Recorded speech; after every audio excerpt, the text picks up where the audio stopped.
अस्सलामुअलैकुम नाज़रीन, आप देख रहे हैं मुबश्शिर लुकमान यूट्यूब चैनल। मैं हूं महविश तबस्सुम। नाज़रीन, खान साहब के ऊपर बहुत सारे केसेस हैं और मुबश्शिर साहब हमेशा से ये कहते आ रहे हैं कि ये तमाम जो केसेस हैं ये खान साहब के गले की हड्डी बनने वाले हैं।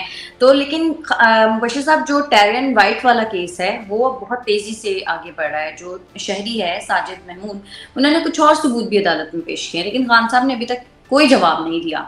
क्या वजह है कि खान साहब जवाब देने से कासिर हैं? महाविश, जवाब है क्या? हम्म। जवाब ये है कि हाँ जी, मैं ज़िम्मेदार हूँ। जवाब ये है कि हाँ, वो मेरी बेटी है।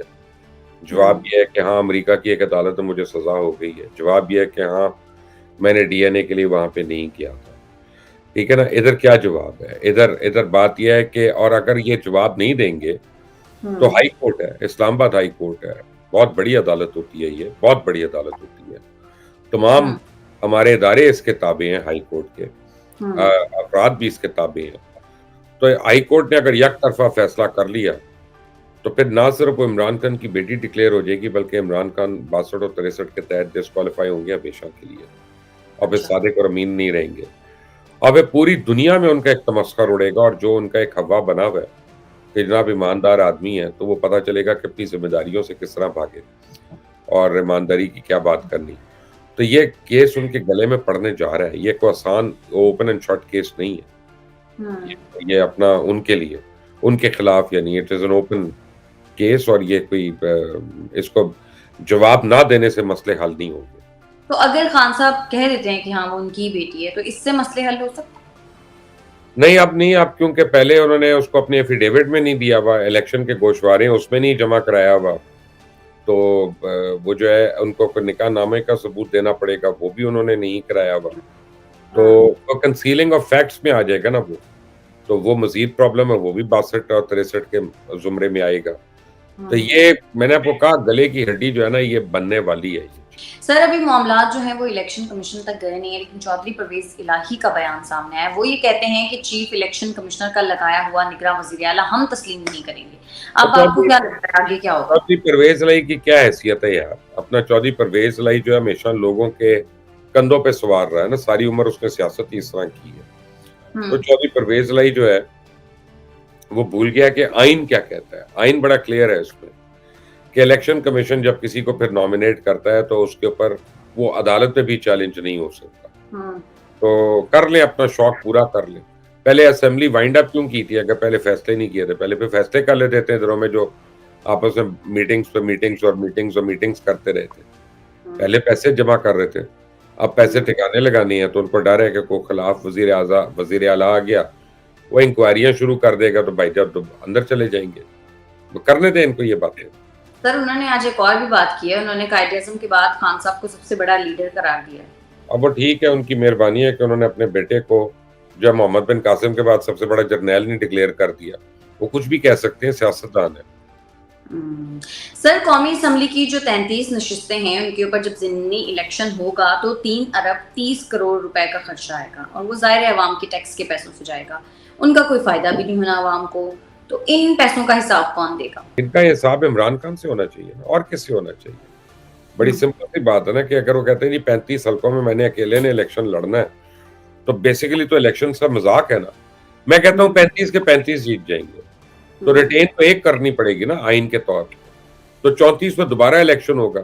यानी एक तरफ मुल्क में खाने को नहीं है, पीने को हुँ। नहीं है, गैस नहीं है, बिजली नहीं है और यहाँ हम कई-कई अरब रुपया जो है, एक आदमी की वो जब दवाई खा लेता है तो उसके बाद जो उसके ऊपर असरात होते हैं, सर, ये दवाई कौन-सी है आज आप ये बता दें वो ज़रा? दवाई आप होगी, कई उनके करीबी दोस्त आपको बता सकते हैं। हुँ। अब ये वो खुद भी बता सकते हैं, लेकिन हुँ। उनमें हिम्मत नहीं है कि वो एडमिट कर लें, हुँ। हुँ। वो अपनी बुढ़ापे में क्या-क्या हरकतें कर रहे हैं। तो इमरान खान का सब कुछ खुला हुआ है, सबके सामने है, मैं कोई अकेला तो नहीं हूँ। तो मेरा मतलब है कि ये इस तरह से तो ये मुल्क नहीं चलेगा। फिर ये तो कोशिश करें मार्शल लॉ लग जाए किसी तरह। हुँ। और इस हुँ। बार ये अगर मार्शल लॉ लगा तो इन सबकी सियासत खत्म हो जानी। ये सारे 70-70 साल के हैं। तो 10 साल तो रहेगा मार्शल लॉ। उसके बाद ये पैम्पर भी नहीं पहन सकेंगे खुद से, तो फिर ये कैसे आएँगे इलेक्शन लड़ने? हुँ। सर, नून लीग ने लंदन में सर जोड़े हुए हैं। क्या समझते हैं आप? कौन-कौन से फैसले मुतवक्के हैं? आप खुद भी तो लंदन में हैं। मेरा ख़्याल है कि सबसे इम्पोर्टेंट फ़ैसला जो है ना, वो कुछ नाराज़ नून लीगी लोग जो हैं, उनको मनाने के तरीकों हवालों से है। दूसरा मरियम नवाज़ की री-लॉन्चिंग जो है पाकिस्तान में, उसके हवाले से है, वो बहुत इम्पोर्टेंट है। अच्छा। और तीसरा ये है कि नवाज़ शरीफ ने किस स्टेज पे पाकिस्तान आना है, अगर उन्होंने वापस आना है। तो इस वक़्त ये 3 फैसले हैं, लेकिन एक उन्होंने जो कर लिया फैसला, वो ये है कि अब वो भी एस्टेब्लिशमेंट के खिलाफ बयानियाँ बनाएँगे, और जिन लोगों को वो समझते हैं कि चाहे वो एस्टेब्लिशमेंट हो, चाहे अदलिया हो, कि उन्होंने इमरान खान प्रोजेक्ट इमरान खान को लॉन्च किया था, हुँ। उन लोगों को वो एक्सपोज़ करेंगे। सर, मरियम नवाज़ की जो वापसी की तारीख है, वो क्यों बार-बार तब्दील हो रही है? पहले तो जनवरी के 3rd वीक में उन्होंने आना था, लेकिन अब 1 हफ्ता और आगे हो गया है। तो इसका क्या माजरा है? ये यही वजह है कि जो आप कह रहे हैं री-लॉन्च करना है उनको? पता नहीं, हो सकता है हाइड पार्क में बैठ के कॉफ़ी पी रही हों, चाय पी रही हों, ज़्यादा मज़े ले रही हों, वहाँ सेल्फ्रिजेज़ में कॉफ़ी पी रही हों। हुँ, लेकिन मेरा ये ख़्याल है कि वो चाहते हैं कि उनकी सारी मुशावरत हो जाए, कि लोग ऑन बोर्ड हो जाएँ, फिर मरियम नवाज़ वापस आएँ। हुँ। और अभी जो है इस वक़्त अफ़रा-तफ़री मची हुई है। जिस अच्छा। तरह वो गई थी बगैर बताए, तो उस तरह आना भी बगैर बताए पड़ेगा। वो चाहते हैं कि कुछ तो इस्तकबाल हो एयरपोर्ट के ऊपर, कुछ तो हल्ला-गुल्ला हो, तो उनको कुछ हुँ। तो टाइम चाहिए उन चीज़ों के लिए। सर, वज़ीर-ए-आज़म शहबाज़ शरीफ ने कुछ अहम फैसले किए हैं। इज़ाफ़ी टैक्स आयद करके 150 से 200 अरब रुपए जमा करने, गैस और बिजली के निर्खों में इज़ाफ़े और मिनी बजट लाने समेत और भी बहुत सारे फैसले हुए हैं। सर, ये सारे फैसले करने में इतनी देर क्यों हुई?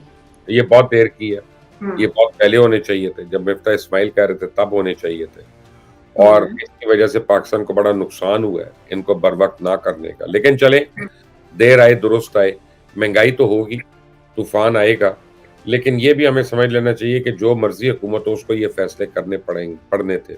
अच्छा। तो इसमें इनको सिर्फ ब्लेम करना, वो सही नहीं है। इस वक़्त सब्र करें और इससे निकलने की दुआ करें। सर, अदालत ने हुकूमत से जो तोशाखाना का पूरा रिकॉर्ड है, वो तलब किया हुआ है, लेकिन काबीना डिवीज़न रिकॉर्ड नहीं दे रही। आखिर क्यों हुकूमत इनकारी है? क्यों नहीं रिकॉर्ड जमा तो करवा उसकी रही? वजह है कि तोशाखाना से सिर्फ इमरान खान ने थोड़ी खाया, बाकी क्यों? सारे भी तो खा चुके हैं ना पहले। अब हुँ। वो अब एक बात याद रखें, पंजाबी में हम कहते हैं चोरी कख दी भी चोरी ते लख दी भी चोरी। ट्रू। तो वो चाहे किसी ने एक पेन लिया हुआ है तोशाखाना से, चाहे एक पेपर पेन ली हुई है, लिया हुआ तो है ना, वो उनके बाप का माल तो नहीं है ना।